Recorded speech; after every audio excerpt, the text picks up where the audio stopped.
Welcome everyone to your 1 hour Yin Yoga class. Let's start today in Supta Baddha Konasana with a variation with blocks.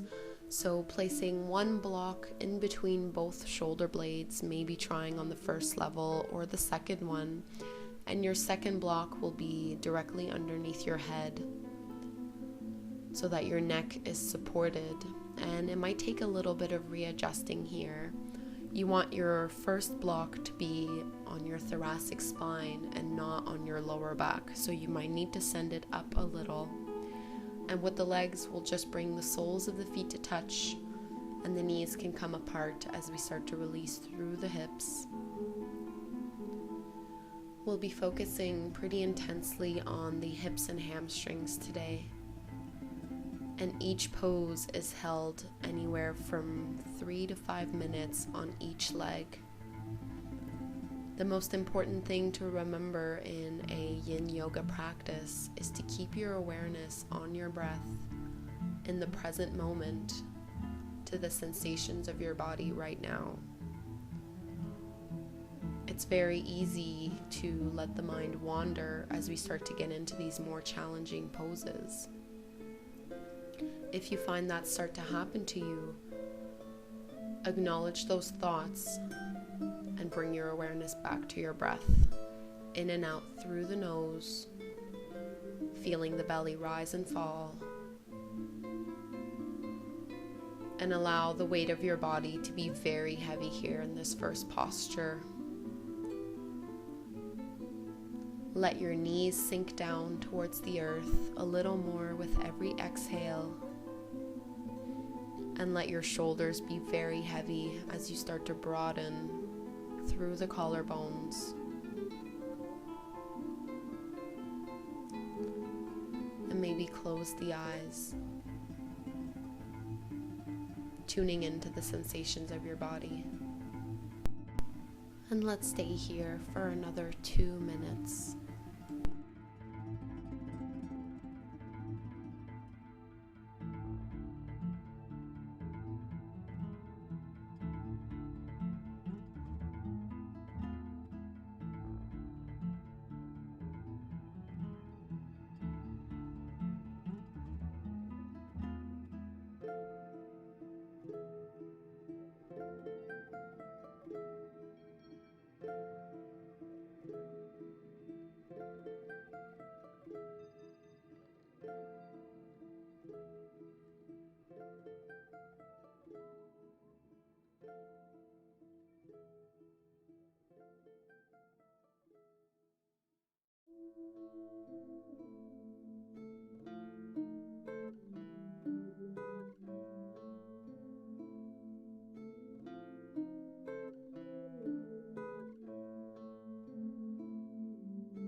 Slowly start moving out of the pose by bringing both hands to the outside of your thighs, bringing both knees back to center, and then cradling your head as you tuck your chin towards your chest, moving the first block out of the way and then propping yourself up to remove that second block along your thoracic spine.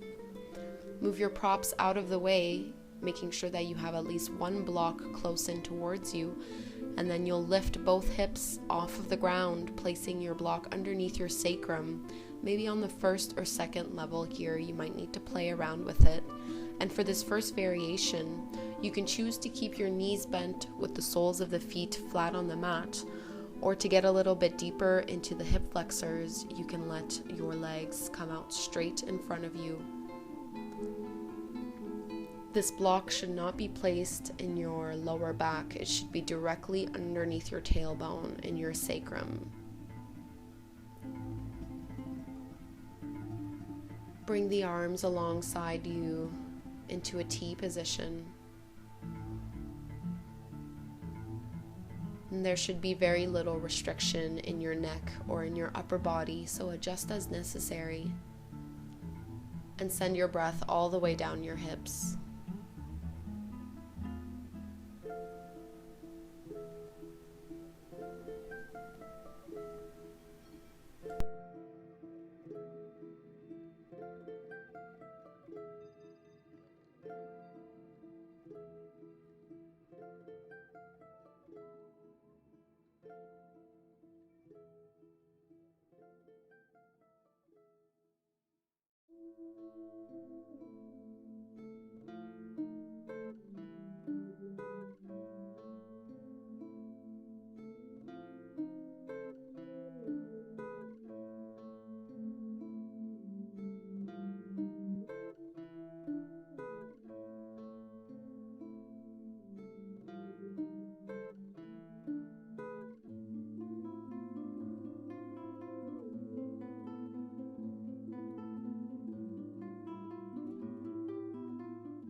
You have a little bit over a minute left to stay in this pose, so if you'd like to make any adjustments, now would be the time.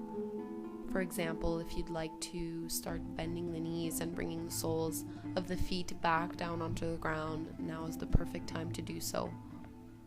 It'll make the stretch in your hip flexors a little bit less intense.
If you haven't already bent your knees, bringing your feet flat on the ground, please do so, as we'll be transitioning into our next pose.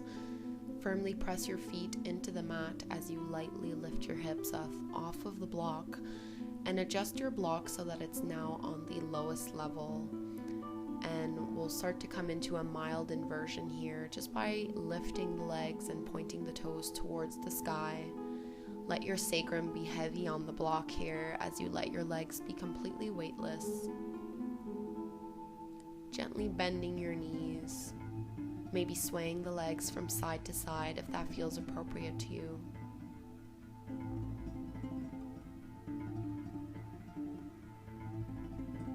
And let's hold this pose for a few minutes before moving on with our practice. Staying connected to your breath.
Start bending the knees as you lower your feet back down onto the mat. Remove the block from off of your sacrum and grab your strap. You'll be hooking the strap under the ball of your right foot, straightening out that right leg, and you can choose to stay exactly here as you pull your right leg in towards your chest. If you'd like to take this a little bit deeper, you can extend your left leg out, pressing your left heel firmly down into the mat. As we start to get a little bit deeper into the hamstrings, see if you can keep both legs straight with just a bit of a micro bend in the knees so that you're not hyperextending or locking your joints.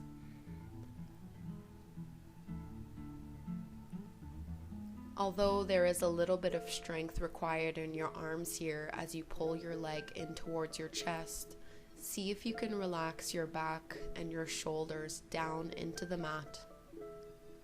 Try to get this pose as passive as you can. It might take a little bit of readjusting, so maybe bending through one knee, straightening it back, and figure out what feels better for you. Grabbing the strap. For some of you, it might not even be required to use a strap. If you can hold on to your big toe with your peace fingers, that's also a great way to do it. Just make sure you're using a variation that is beneficial to you and one that is sustainable that you can hold for about 3 minutes.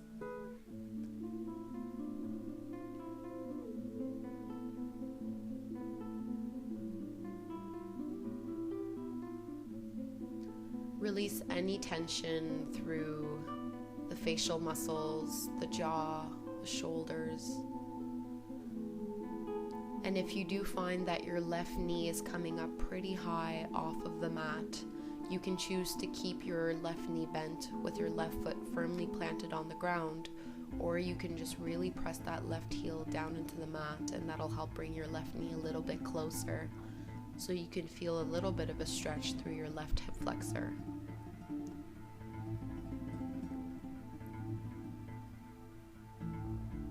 Try to keep your weight evenly distributed between both hips so that you're not turning on one side more than the other.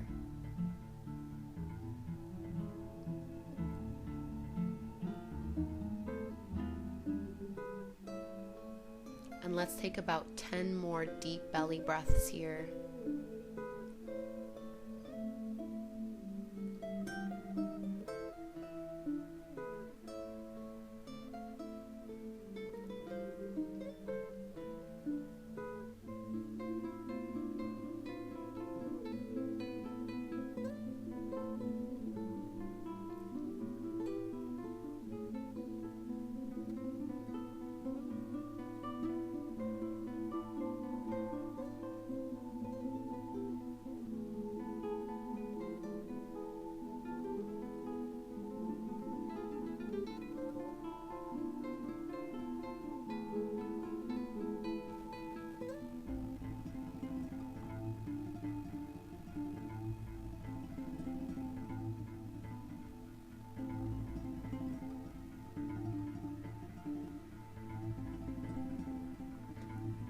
On your next exhale, very slowly start dropping your right leg towards the right side.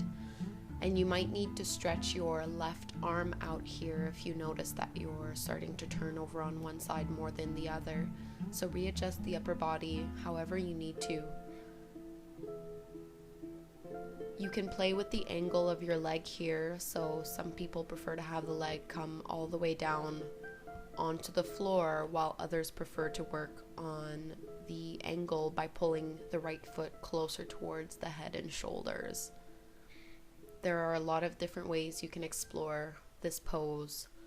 Just make sure you're finding something that is accessible to you and that nourishes you.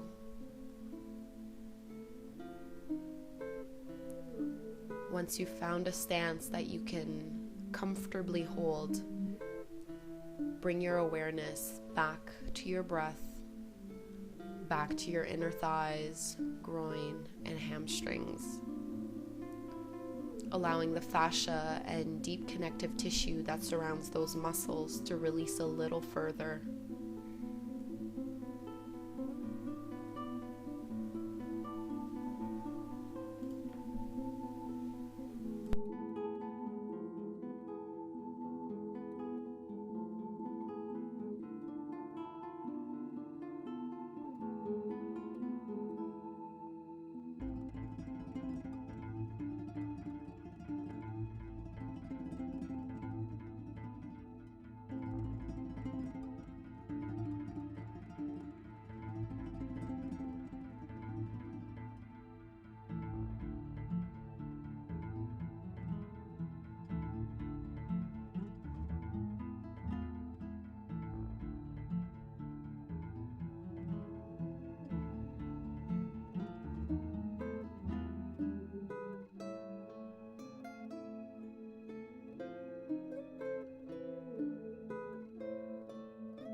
Slowly lift your right leg back up the center, maybe bending through both legs as you hug your knees in towards your chest, removing the strap out of the way.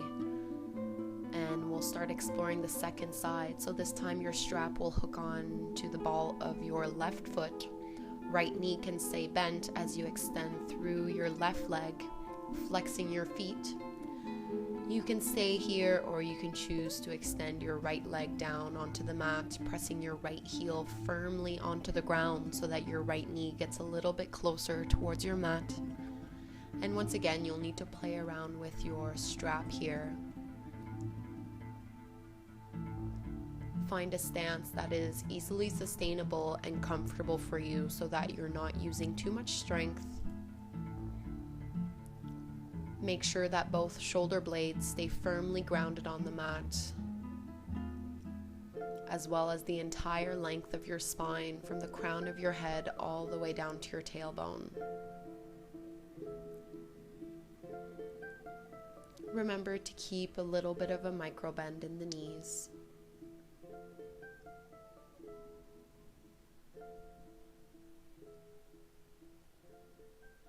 And let's take a few more minutes here.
Just as we did on the second side, as you exhale, slowly start to lower your left leg down.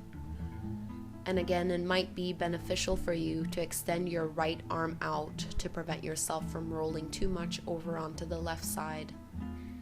Play around with grabbing the strap in one hand or maybe grabbing it with both hands. And be very conscious of the fact that the way the pose looked on the first side might be completely different on the second side. And see if you can get away from the old habit of labeling one side as the good side and one side as the bad side. Just let whatever shape your body makes be okay. Let gravity pull you a little bit deeper into this opening as you let your left leg be very heavy, maybe angling your left foot closer towards your shoulder or towards your head. and let your right leg be soft and still on the mat.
Release your left leg as you bring it back to center, removing the strap, and once again hugging both knees in towards the chest.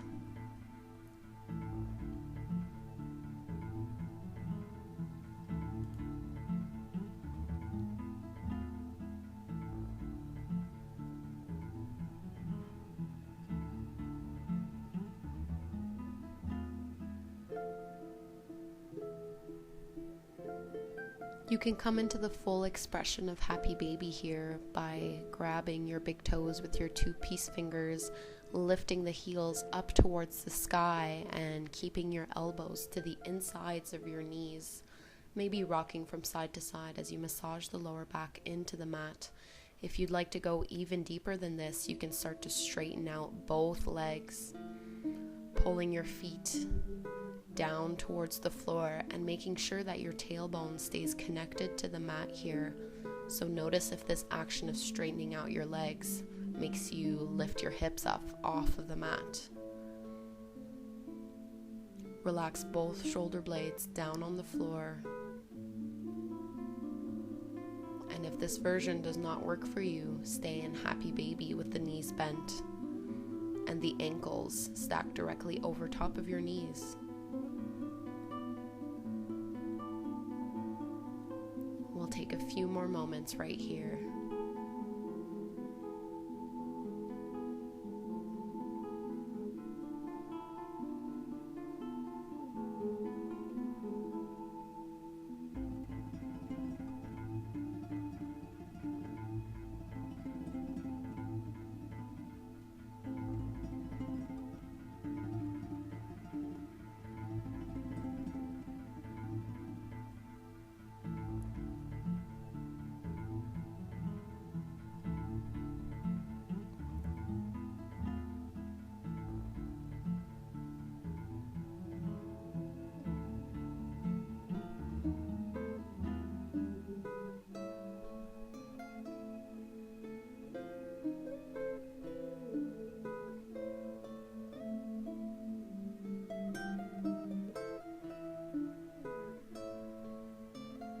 Make sure you're keeping a micro bend in your knees so that you're not locking your joints.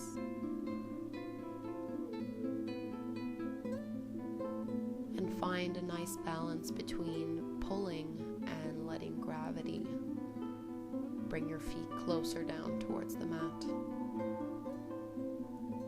Trying not to use too much strength.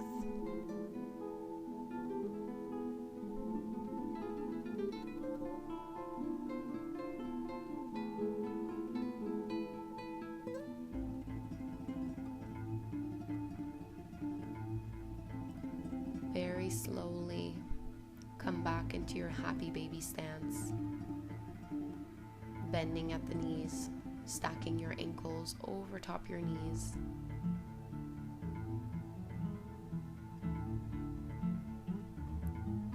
Making this transition a very slow one.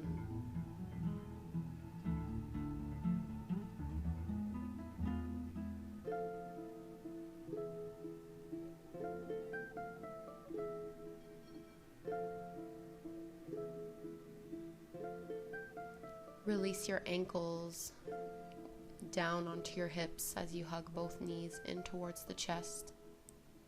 And then finally releasing your legs back down onto the mat.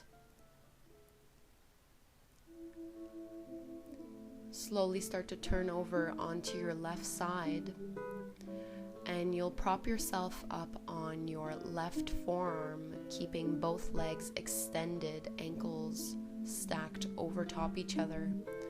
And to really get the most out of this pose, you want to curl your tailbone under to feel an extension through your left side body. If staying down on your forearm isn't enough, you can always prop yourself up and come onto your palms, just keeping a micro bend in your elbow so that you're not locking it, and making sure that both shoulders are rolling down away from your ears.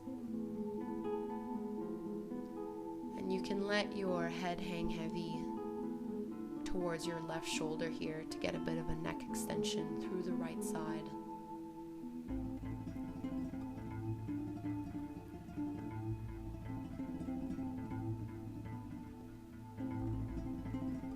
Knees can be either bent or straight here. It doesn't really matter, whatever feels best for you. Just make sure that you're stacking your joints.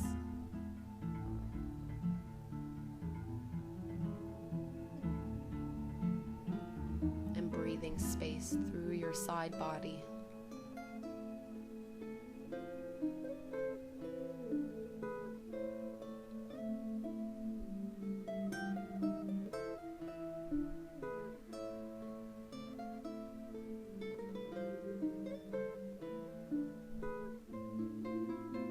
Take a few more moments.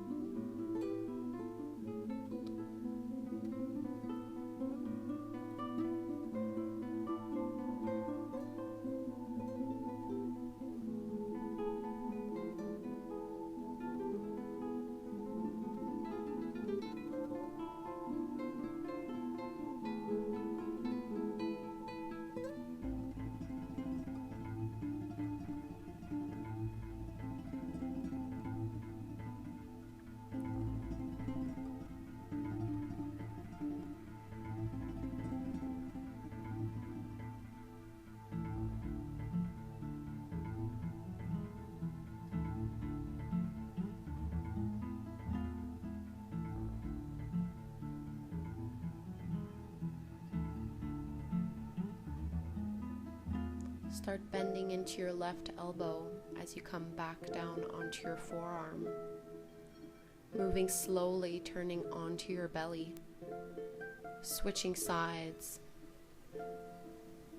As this time you come onto your right forearm and stack your left leg over top your right, and you can choose to stay in this first variation if it's more comfortable for you. Otherwise, you're welcome to straighten out your right elbow, coming directly onto your palm, making sure that you're rolling your shoulder blades down your back and feeling the extension come through your right side body.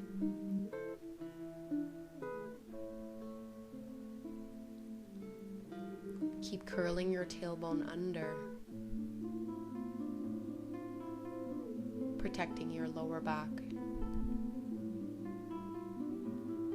and creating as much space as you can. Holding for about 2 minutes here.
Let's slowly start transitioning into Sphinx pose here. So slowly bending the right elbow so you're down on your right forearm. And then finally turning onto your belly so that you can comfortably rest your forehead on your arms, taking a few breaths down into your lower back. And we'll take the time to set up the feet by really making sure that your legs are firmly planted in the ground with your big toes touching. And then you can start propping yourself up on your forearms, making sure that they're shoulder width distance apart. And you control how intense this back bend is. So the further in you bring your elbows, stacking them underneath your shoulders, the more intense the angle of the back bend will be. So adjust as necessary here. And to protect your lower back, you want to make sure that you're still trying to curl your tailbone under and really grind your pelvis into the mat. You can allow the back of the neck to be long here by slightly tucking your chin towards your chest. And make sure that you're rolling your shoulder blades down your back. Instead of trying to focus on height here, feel as if you could pull your heart in between your shoulders. You have the option of coming into seal pose instead of Sphinx, and you just do that by pressing your palms into the mat and slowly starting to lift your elbows off of the mat. Still by keeping a micro bend so that you're not locking your joints. And you can adjust your stance here, walking your hands closer or further, depending on how intense you want this to be. And the further up you go, the more important it becomes to really protect your lower back. So again, focus on lengthening instead of going up high.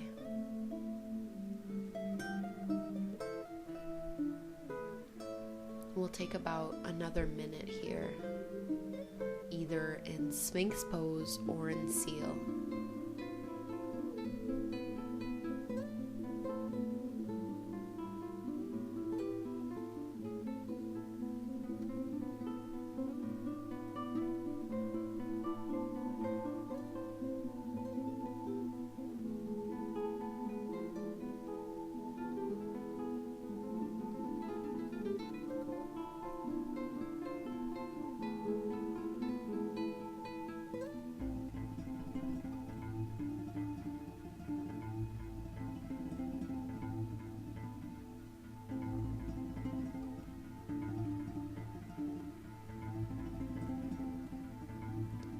You can allow your head to be heavy here as you relax your neck, or you can simply keep your head in a neutral position, whatever feels best for you.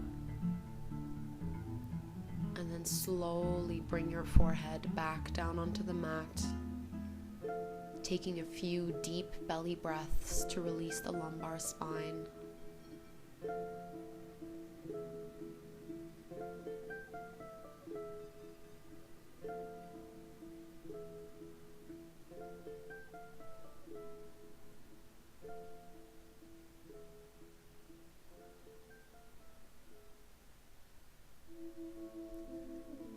Bring your palms alongside your ribs and push your way back into a wide-legged child's pose to release the lower back further. So you'll be bringing your big toes to touch, knees come a little bit wider than your hips, maybe as wide as your mat, and then slowly fold down. You can allow your forehead to rest down onto the mat, onto stacked fists, or maybe down onto a block if the floor feels a little bit too far away. Alternatively, if you find that your hips are really high up off of your heels, you can always place a block in between your ankles before setting your hips down. Whichever variation of this pose works for you, make sure that you're bringing all of your attention to your breath,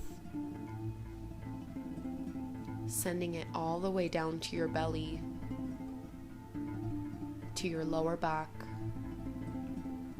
down into your sacrum and pelvic floor. And allow your heart to melt in between your shoulders as your chest comes closer and closer towards the mat.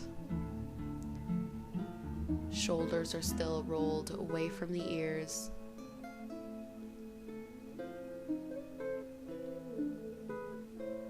This should be a very passive pose with little resistance or strength required.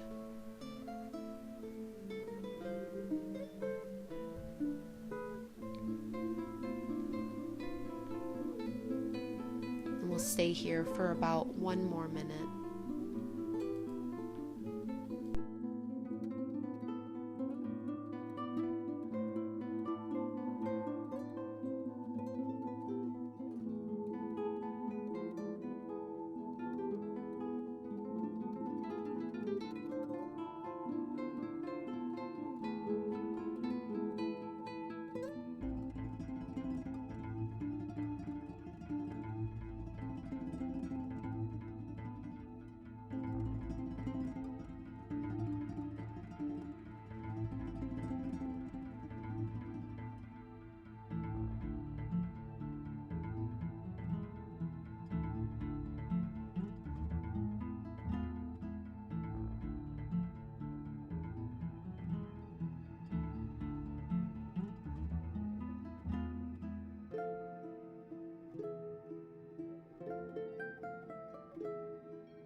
Start pressing more firmly into your palms as you very slowly start to lift your head and chest off of the mat.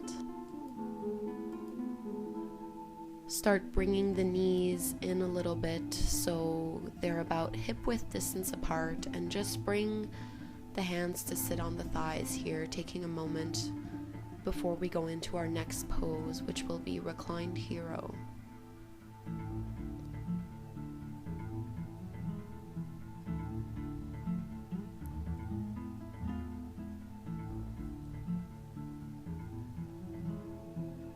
For Reclined Hero, you'll want to make sure you have both blocks handy. You'll be placing one underneath your head and one underneath your thoracic spine in between your shoulder blades, the same way we did at the start of the class, and keeping your feet underneath your thighs hip width distance apart. You slowly want to start inching your way down until your back is comfortably resting on the block, so is your head.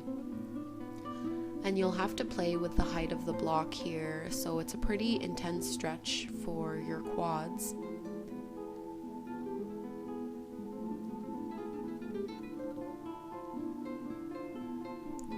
You want to still feel the extension through the front side of your body, so inviting a heart opener into this pose as much as a quad lengthener.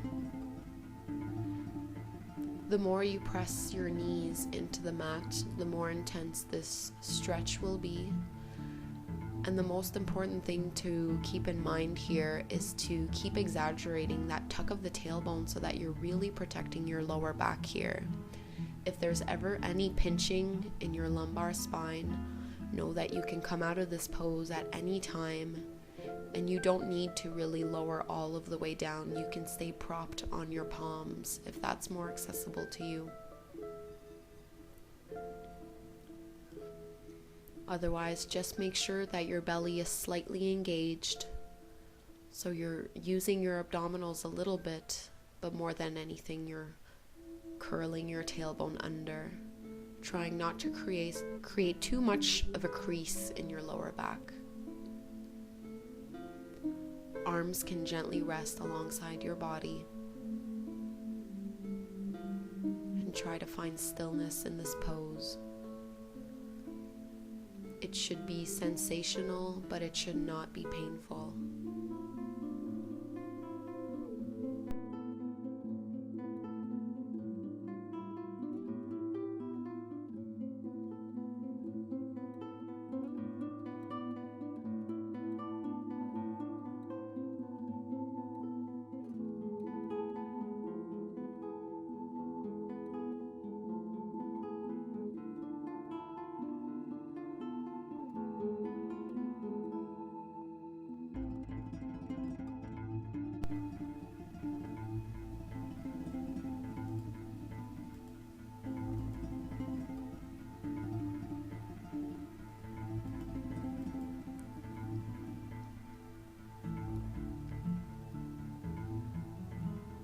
If you'd like to go deeper into the front side of the body and bring more of a heart opener into the pose, you can extend both arms up overhead. If you do choose this variation, make sure that you're still rolling your shoulders away from your ears and that this isn't causing too much tension for your lower back. You're just looking to broaden the collarbones and create as much space in the center of the chest.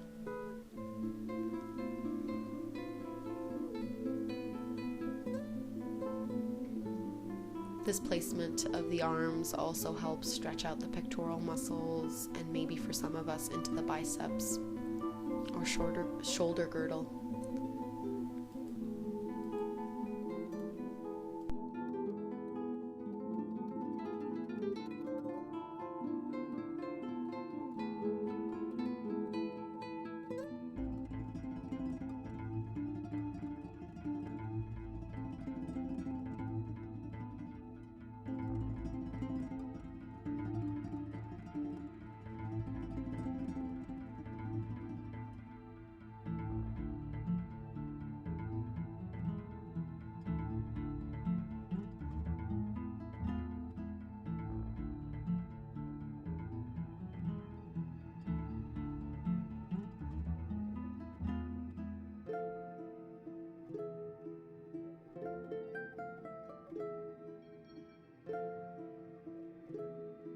Slowly start bringing your arms back alongside your body.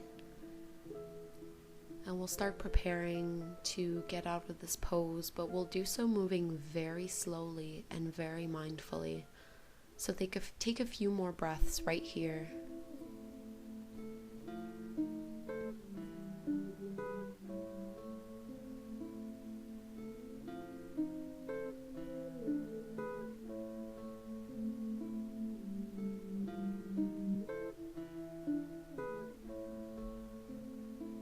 When you're ready to come out of the pose, start propping yourself up on your forearms, tucking your chin towards your chest until you're up onto your palms.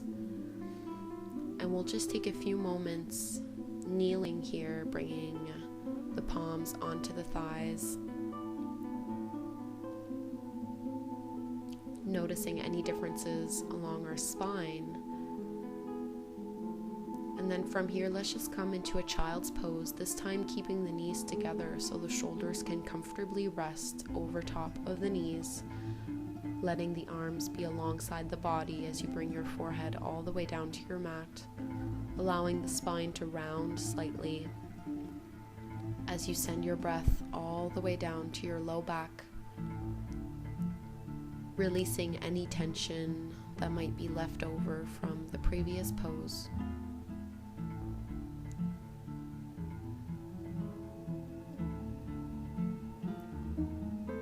Breathe deeply and smoothly. Slowly rise back up, moving the blocks out of the way. We'll be coming down to lay on our back here as well, keeping your knees bent and the soles of the feet flat on the ground. Coming in for a twist. Bring your arms alongside your body and hook your right thigh over top your left as you allow both knees to come down to the left side. Gaze can stay neutral, or you can look over your right shoulder if that's more comfortable for you. If having the legs crossed is a little bit too intense for your lower back, feel free to uncross them and just let your knees stay stacked one on top of the other. Send your breath down to your belly, feeling it rise and fall as you start to release through the right side of your lower back.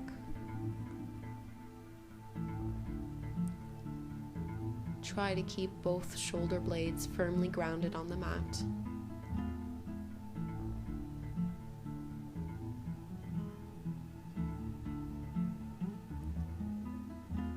And let's stay here for about 2 more minutes.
Engage your belly here as you lift both knees back up to center, uncrossing your right thigh over your left, leveling the hips once more before we explore the second side, this time hooking your left leg over top your right and allowing both knees to drop down onto the right side, making sure that your left shoulder blade stays grounded down on the mat. And once again, if this variation is a little bit too intense for your lower back, feel free to uncross the legs and just set one knee down on the other. You can even prop your knees by placing a few blocks underneath them. Just wherever you are, see if you can invite a little bit more stillness into the pose.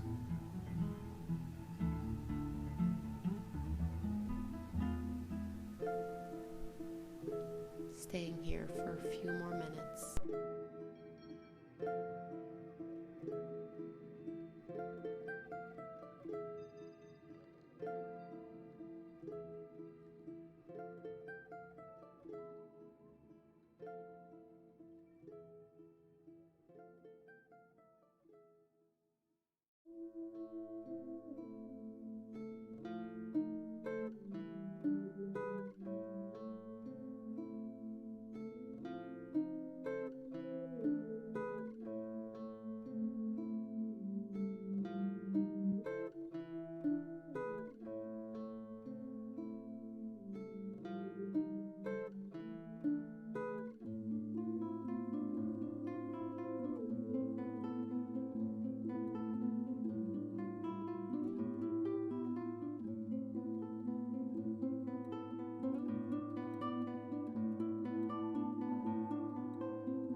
Engage your abdominals as you very slowly lift both knees back to center.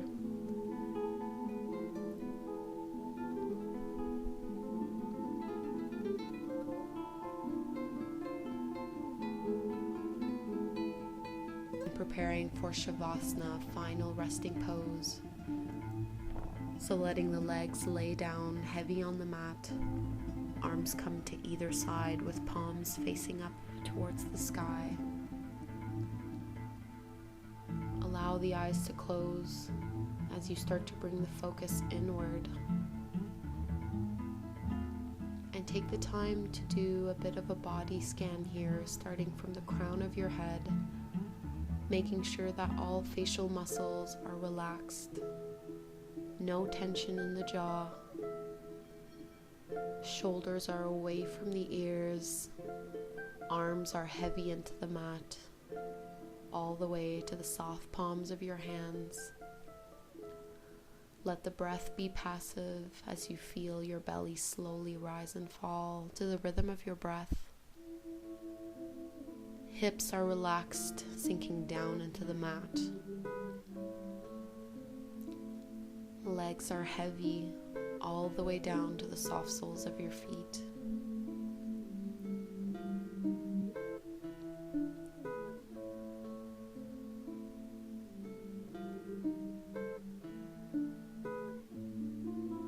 Let all the tension melt away from your body as you use this constructive rest for your body to integrate all the work you've done for the last hour or so. Please stay in Shavasana as long as it's comfortable for you. I thank you all so much for practicing with me.